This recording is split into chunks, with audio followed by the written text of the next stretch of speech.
Today is Sunday, Parashat Devarim. The Parashat Devarim is always read the Shabbat before the fast of Tisha B'Av.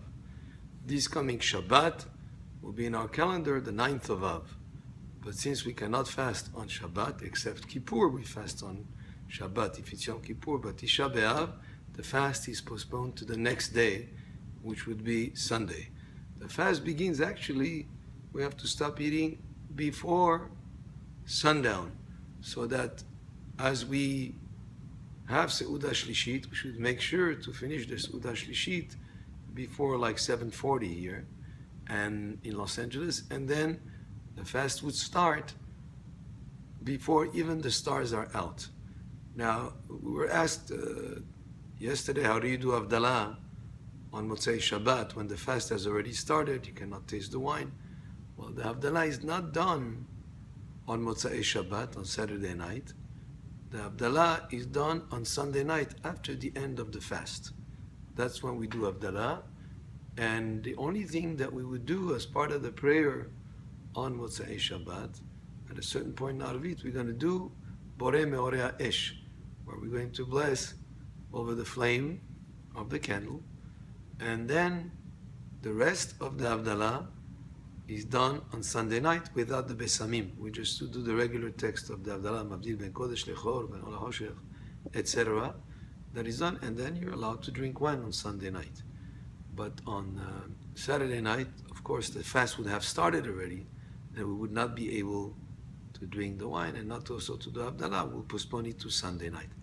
This whole week, which begins today on Sunday, we're not allowed to eat meat or chicken or drink wine.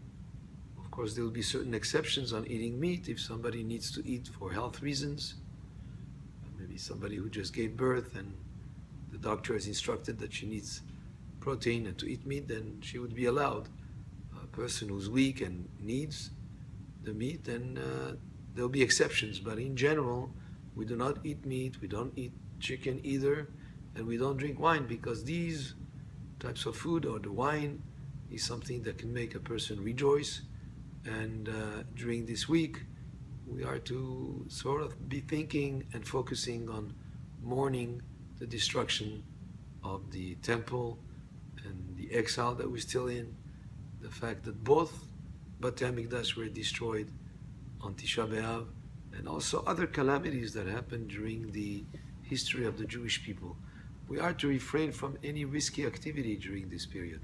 We don't take chances. We don't do any activity that would involve any kind of danger or risk. We stay away from it. Our sages also instruct us not to get involved in any, if there is a court case where a person is a party to a court case and it involves a non-Jew, then the idea is to postpone it till later, until after Tisha B'Av. Of course, we don't do parties, we don't have weddings. If there is a Brit Milah that happens during this week, then of course we would have it, and it would be allowed to do whatever is necessary for the Seudat Mitzvah, for the Seudah of Brit Milah. In terms of other restrictions, most communities have the custom not to cut hair during this period or to shave.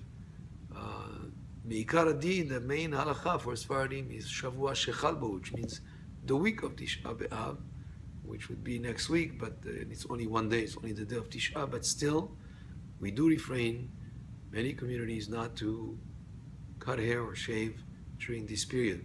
Cutting nails is allowed, that's not a problem, especially if the nails go higher than the flesh. When you hold your fingers up, then you'll be permitted to cut the nails. In terms of cutting hair, the ladies, the girls don't have that restriction.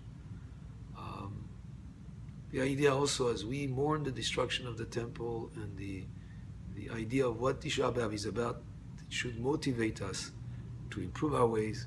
We have to think how to correct those sins that brought about the Churban and the Galut, the exile. And as we get inspired to correct and do better, we should merit the coming of Mashiach speedily in our days. If there are any questions, and I do get questions that was allowed, what is not allowed, do not hesitate. You can email me or text if you have my number also. One restriction to remember also, we're not allowed to paint or to put anything to decorate, any home decorating is not allowed also during these 9 days, or to sew new clothing, to buy new clothing. There will be also exceptions. If somebody, let's say, had a wedding coming up right after the holiday, and the bride needs to get certain things right after Tisha B'Av. I mean, if there was a bride that needed to get ready for that, then she would be allowed during this period to take care of whatever is necessary, even though it's during the 9 days. By slip of the tongue, I said holiday. Hachamim tell us that the day of Tisha B'Av will turn actually into a holiday, and that's why it's called a moed, kara alay moed. The day of Tisha, we don't say tachanun either, which is a certain prayer that is not said when it's something that is a holiday, and it will turn into a day of rejoicing when the Mashiach comes, speedily in our days. Amen. Keni ratzon. Baruch Adonai le'olam. Amen.